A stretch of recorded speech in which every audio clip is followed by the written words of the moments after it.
So the stigma will start even from my friends. My friends ask me, how are you marrying a man who's 18-year-old, your senior, and he has kids? It was very difficult for them to understand, like, sherehe unafanya? Mbona unangana na huyu mzee? Na ako na watoto? Uko na raka gani? So they weren't the most welcoming. Actually, was very careful not to introduce Mike to my friends. I totally understand it. It is difficult. It is challenging. But you don't have to be the evil stepmother. Hey guys, welcome to another episode of the Stepmum podcast, where we talk about all things blended families. Join me in shifting narratives as I share my perspective from my journey over the last 17 years as a stepmom. In case of any exaggeration, dramatization, trust me, it's purely coincidental.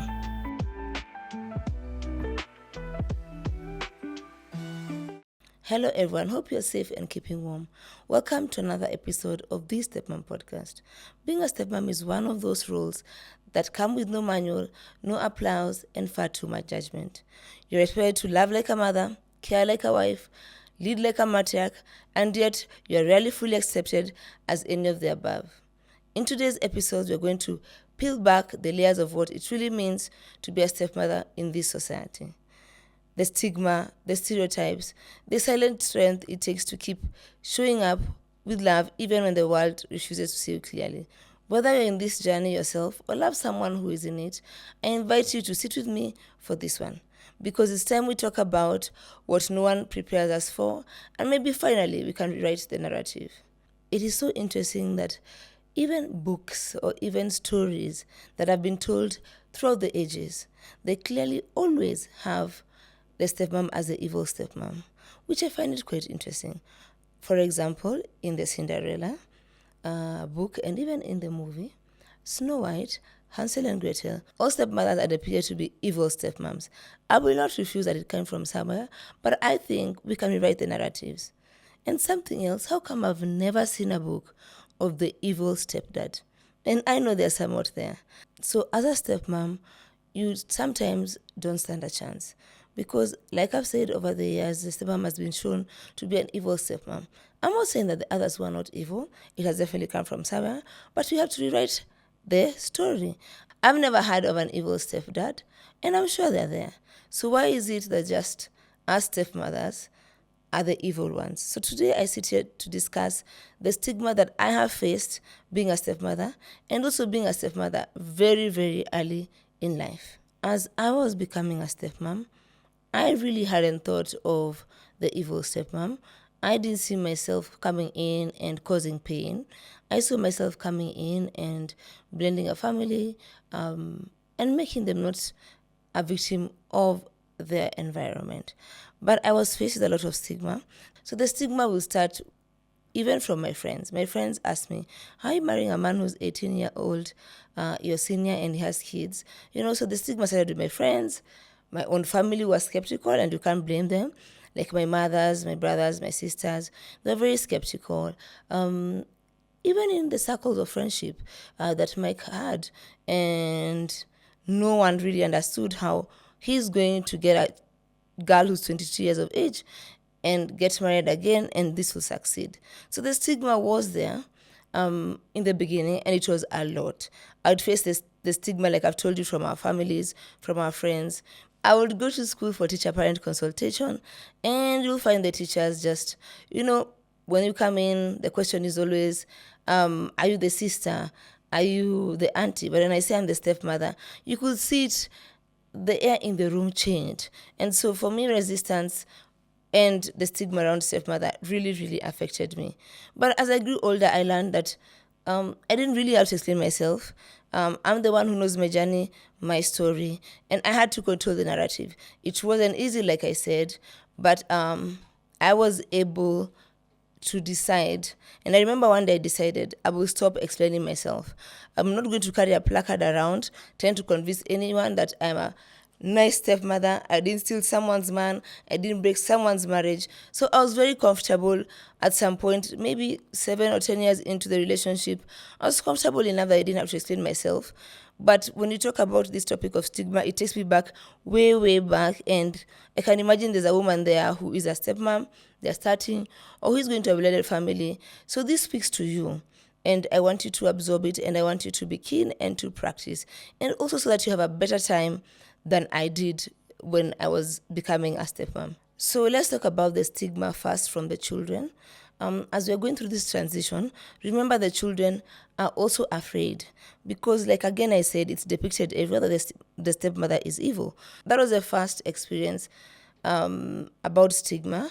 And for the children, I think it was fear. Fear because they've had stepmothers are bad. Fear because they'll be like, they'll take us from our dad and we'll never see our dad. So for me to be able to circumvent that stigma, we did a lot of talking to the children one-on-one, reassuring them, trying to let them know that, you know what, just because your father has married another wife and the first one didn't work, that she's not going to come and she's not going to come and hurt you. She's not going to come and destroy a relationship with your dad. And that required me and Mike to be a team. So it was a continuous talking, but also talking that matches actions so that you can earn trust from the children. Because the children also not only have pressure from the bio parents, they also have pressure from aunties, uncles, some of them even pressure from schoolmates, classmates, who maybe they had a stepmother who wasn't very good to them. So that's the first point of stigma I met from the children, but it didn't hurt me as much because I put myself in their shoes and I imagine even me, if I was getting or acquiring is it the right word? If I was acquiring a stepmother, I'm also afraid. Will she be an evil one or not? So that's a point of stigma that I felt. Number two, parents, like Mike and me, our main parents. Where Mike's mom came in is because I was so young and she didn't think I'd make it. On the other hand, my mom to Mike thought, you know what, you're taking my young girl to come raise your children, you're older than her, you know what, this is so hard for you.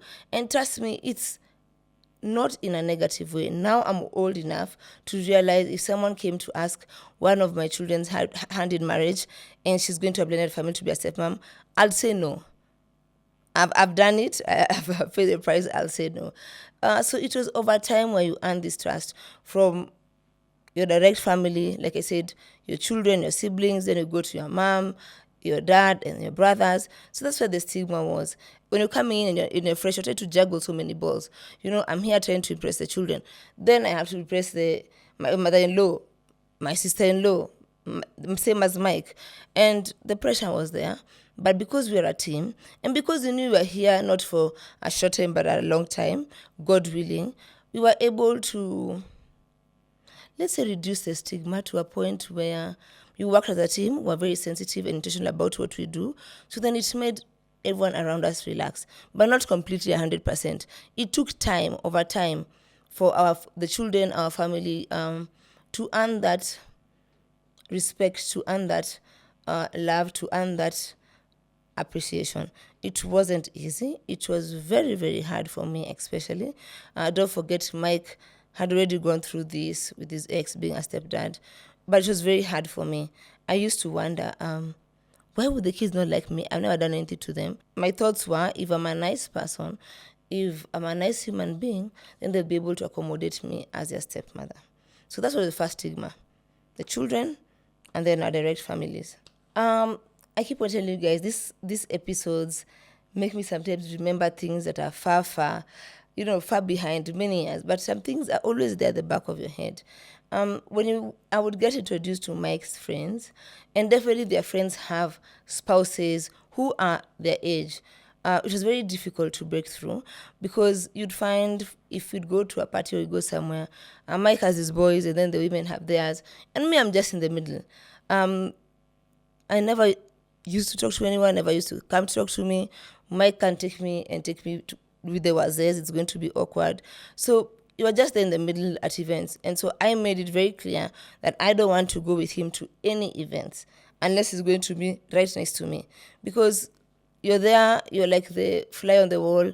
None of the women want to talk to you. I don't know, maybe I used to say maybe it's a reminder of what if it happened to you, this young girl. But it was very tough, going to places. People will hug Mike nicely, warmest hugs. When it comes to you, they just say, hi. So it's very obvious that you're already judged. You're already judged. You're doomed if you do, doomed if you don't. I think people just didn't have the faith and didn't think he was making a good idea. But I always say, here we are 18 years later, and trust me, those same people who snubbed me, the same people who thought, whatever is happening in our lives can't happen to theirs, it is happening. And nowadays, someone will call my phone, hi, Catherine, I'd like to talk to you about this and this.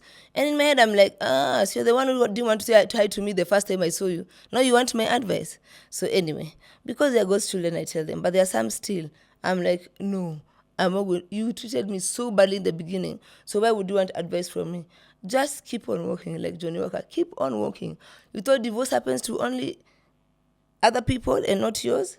Trust me. Until it visits your door, until you try to blend a family, then you'll come ask me for advice when you thought I didn't stand a chance. Yeah, so you people, the ones who I don't reply to, the ones who I keep my distance, is because you didn't want to find out who I was in the beginning. So why come now?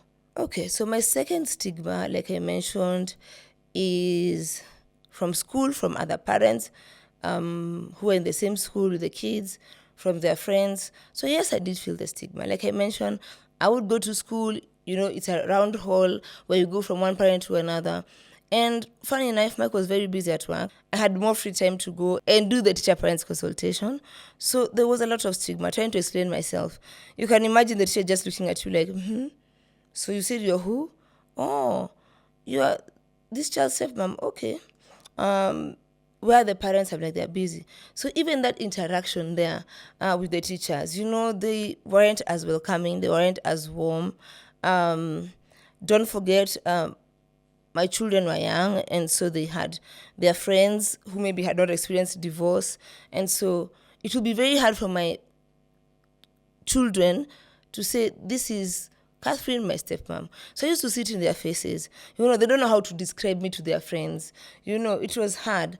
And what I used to do is to try and not make them struggle so much. So I just tell them, call me Auntie Kathy, call me Catherine, call me your dad's wife, because they're not there yet. And you can imagine the stigma around them. The children are like, oh yeah, so you thought this one was your mom, who's this other new one? And trying to explain themselves, it was very, very hard. And I went slowly at their pace. I'm telling you, I always tell people that even the dog backs at you. The dog knows you are a new person, you're a newcomer, So the stigma was there from their friends, from other parents. It was really, really hard during my time. And you can imagine there was nothing I could read about. I did not go to Google. No one prepared me. There was no manual. So, you wake up every morning, you're trying to do the right thing, but then you're faced with a lot of resistance. So it becomes very, very disheartening. The man has nothing to do with it. The man has fully accepted you. You've gotten married down the aisle, has introduced you to all his friends, but the acceptance and the stigma around it was a lot. So because of stigma, like I mentioned, from my friends, I wasn't the type of person to have many friends. I had like 2 or 3 from primary school. And so when I met Mike, definitely I told them about it. When I decided to get married, we lost touch. And it was very difficult for them to understand, like, Sherry unafanya. Sherry is my other name, is my name at home. Sherry unafanya, mbona unangana na huyu mzee na ako na watoto, uko na raka gani? So they weren't the most welcoming. Actually, was very careful not to introduce Mike to my friends because the resistance was going to be high up there. So at 22, 23, I was thick in the middle of things, post-divorce, things are fresh, everyone is wounded, everyone is hurt. So I was very busy trying to make this work. Don't forget that before I went down the aisle, everyone asked me, are you sure? My dad's sisters were sent, my friends were sent, my siblings were sent. I remember during the wedding day, and they are removed from my mother's house, and they stay a little bit inside, and the men keep on hooting, and they're being told, bring this and that. My mom really refused. She physically refused for me to go. And then there is love. Leave me alone, I want to go. So among 380 people, I said yes. So for me, it was a matter of making this work. I had no issue with Mike as a person, as a friend, as a husband. He was lovely to me. But the other things around him, it brought the stress. So this meant, as I was really busy raising the kid, trying to blend the family, trying to make this thing work, meant that I do not have friends my age, because all my friends were partying and having fun. So I was very, very isolated with very, very little information. And every day there's something new in a blended family. Every day there's something new. So I had no time to meet my friends. I had no time to go out and see what people are doing outside there. I had no time to just be a 23-year-old. I didn't have the time. It was a very hard time looking back. I was very isolated. I had no one to go talk to, because sometimes you're tired. You need someone to go and just tell them, I'm tired of this is happening. I'm tired of this. This is what they're doing. They're not appreciating my efforts. But I had no one to tell. I was very careful not to tell my mother because I knew it was going to be a full-blown war. So my mom doesn't even know 80% of the things I went through. So I was very, very alienated, not because of anyone's fault. It's just where I was in life. Do I regret it? Sometimes, to an extent.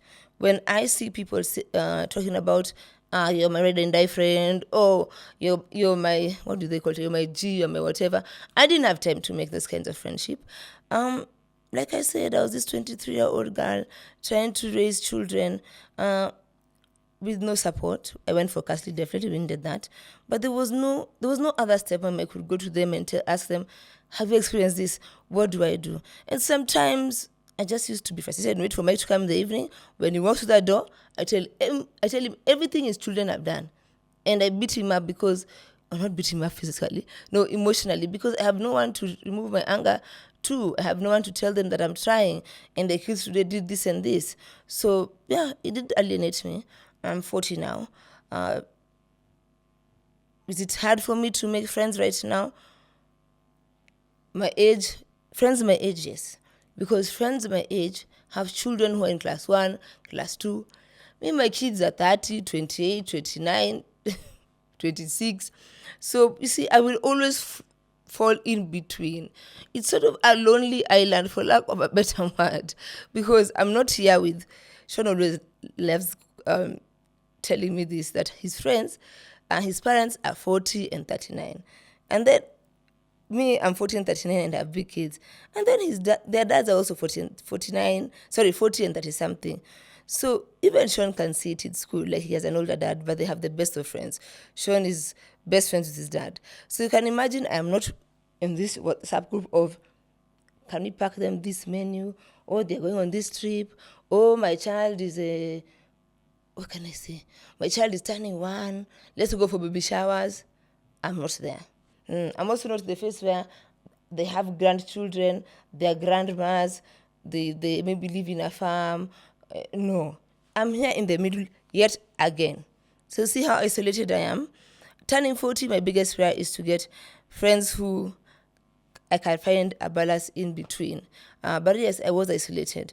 And now, yes, I do feel, but now I feel it's just that being in the middle together with the condition that makes me even more isolated. But there's nothing impossible to God. I will catch up at some point. Hope so. Another stigma. I was actually about to forget it. So we would go out with Mike, hang out, and it took them such a long time to believe that I'm the wife, or for the men around to believe he's my husband. People would think, oh, this is a lady just having a clan day with this old guy. They're not together. And I remember when we used to go out in the beginning, like now this is after I've woken up from the storm, which I think I woke up at 35. And I said, oh my God, hey, dinapitwa. Hey, let me throw myself back into the system. And I remember those Kiza days. Hey, we had good places to dance. We had Kiza. Nowadays, there's not even dancing. These people don't know the good things. Anyway, so I'd go with Mike to such places. They would think that I'm his Pangwakando, I'm his Klande. And Mike used to say, where are your wedding rings? Oh, I said, wedding rings even make it worse. You could be a Klande who's gifted me this with the hope of being your wife 10 years from now. So we had that stigma of when we go out and people wonder, are you the daughter? I remember once we were coming from Atlanta, Georgia, and at the check-in, one of the gentlemen asked, is he your dad? I said, no, he's my manager. So he manages my talent. So that was a stigma where people don't believe he's my husband. Like, I didn't go to get him. I'm not an economic refugee. You understand? I'm not with him for money. I'm not his client. I'm his wife. The stigma is there. I think now over time, because people have known Fashionable Stepmum and know our story, don't get confused. But I'll say there, sometimes we get confused. So that was another stigma. I've just remembered that's another stigma. So many of the women who send DMs of messages are really, really scared of being stepmothers, or some are not even the stepmother. They're the ones who have kids and they can eventually see that they're going to have a blended family. With regards to the stigma around stepmothers, I think for me right now where I am, there is a benefit because I've raised children, older children. I've seen enough. When I see mothers my age or mothers in Sean's school, I see they go through their faces. They're worried about the little things. What is the menu? What is this? What is that? I'm comfortably sitting in my house knowing the child is going to be okay because I've gone through all of them, all the processes and more. So there is when I'm able to give people advice. Another benefit is that when I'm going to be 50, Sean will be 23. And so, God willing, I'll be done. I have not said I want grandchildren, not yet, please. I'll tell you when I want grandchildren. Yeah, so that's the positive of it. Have I ever felt I really belonged in my circles? Maybe for the last 2-3 years. It has been a struggle because don't forget, for us, the children were 1 year difference. It was intense for many years. We were starting from scratch. Then Josiah's suicide. So it was tough. It was tough for a very long time. And also, it is tough on a stepmother because don't forget, unlike I said, stepdads, most men are providers. They come from work, they enter the house, they eat, they sleep. So you see, there are no politics, too much politics with stepfathers. When it comes to stepmothers, you're there with the kids every single day. You're the one who sees everything. You're the one who needs to find a way to discipline. You're the one who needs to make sure that these children turn out okay. Because if they don't, the first stop will be, she did not take care of them well because she was their stepma. She was their stepmother. So I didn't care as much. So I can tell you the truth. As my children are older and they are getting to be amazing human beings and releasing good human beings to the system, now I feel all the work was worth it.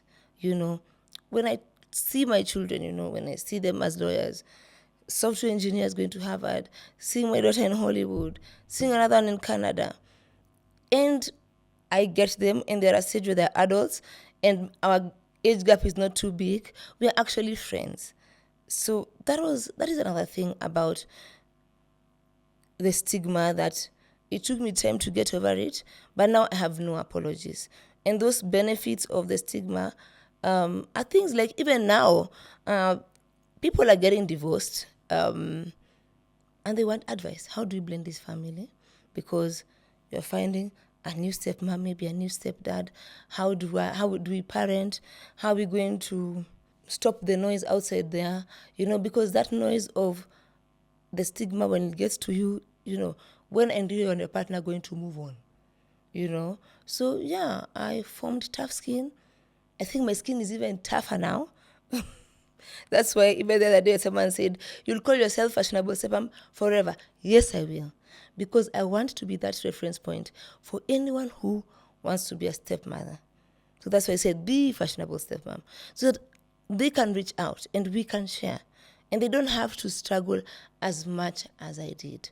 So I feel like I have to hold that placard for them and say, we do have amazing stepmothers. I hope I've rewritten the stories of evil stepmoms, because there are amazing stepmoms outside there. And also the ones who, I totally understand it. It is difficult. It is challenging. But you don't have to be the evil stepmother. You really have no reason to be the evil stepmother to the children, because even them are just a product of their circumstances. I think this will be the last stigma that I've faced. I'm sure there are more. It's just that I can't cover all of them today.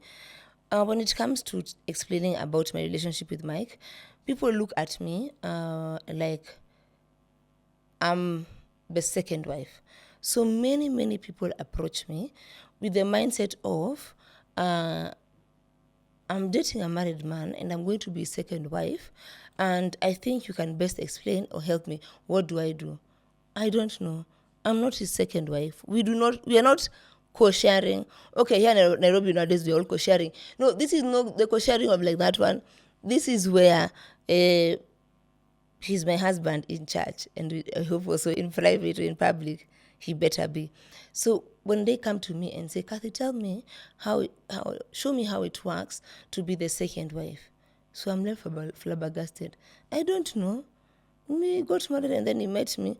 I don't know how I can help you to be the second wife. And why are you there 7 years dating a married man?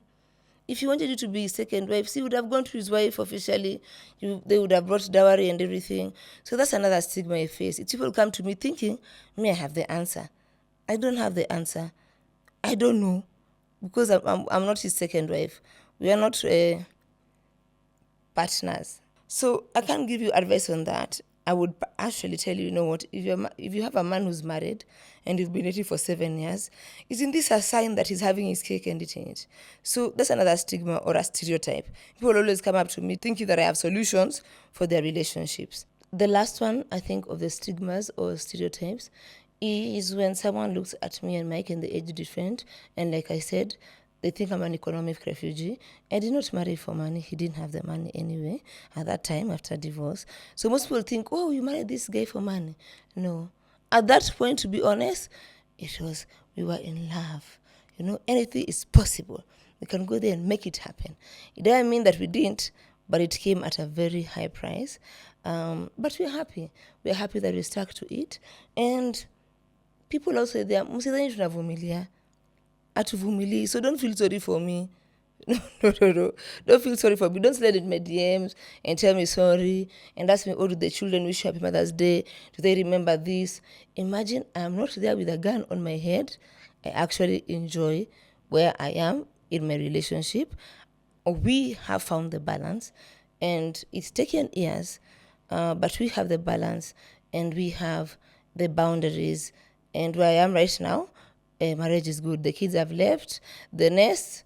The small one is leaving soon. It's just me and him. I always joke that I never dated him. Like the way, in campus you dated a girl. I have to say a chick, no. In campus when you are dating and then you end up getting married or dating someone who's your age, and you go out and say, Twende Mombasa tuende. Now me, I didn't have any of that. I always joke that this is our dating time because we didn't have that chance of dating. Nilienda pale mambo ilikuwa moto. Budgeting kila kitu. So this is our dating phase and thinking of our retirement phase. So that's why nilimwambia improve tuanze kukatiana. But I'm telling you, for a Kikuyu man, it's tough. But anyway, don't feel sorry for me. I'm here at my own accord. In conclusion, if there's a woman outside there who has met someone who they are in love, but you know that he has children, and you have to enter this relationship knowing you're the stepmother, especially if you're young like me, I'd encourage you to share your fears. As you're dating, share your fears. Share your fears with your partner. Number two, there is no way that you haven't Googled or researched, which I think it's a plus. Number three, reach out. There's so many stepmoms nowadays who are willing to tell their story. I being one. Number four, kindly be a team with your partner, because it will be you and him alone in your corner for many years to come before the acceptance from friends, family, children, relatives comes. It's just going to be the two of you who are in it honestly and are willing to make it work. So I'd say that is the advice I'd give you. And then lastly, seek therapy and don't wear your heart on your sleeve. Understand everyone around you has their own trauma. So you come there as a neutral party and you're having to live with people who have their own traumas. But most of all, it can be done. It can be done. It is not impossible. And here I am, an example. But you have to be a tough cookie. I hope you'll enjoy this episode. I also hope that you've learned something. Please, like I always say, if you want to clarify something, You can go to my comments, you can DM me. If you have a topic that you're navigating as a stepmother and maybe I haven't talked about it, which is something that I've realized because I'm not at the starting stage or the starting level of being a stepmom, I sometimes miss some basic information to share. So feel free to kindly remind me, what about this? Let's relate in the comments. And I hope this episode will be one that, like I mentioned in the intro, we are going deeper, we are going raw, and we're just opening our hearts to this thing called the blended family because it's here and it's here to stay.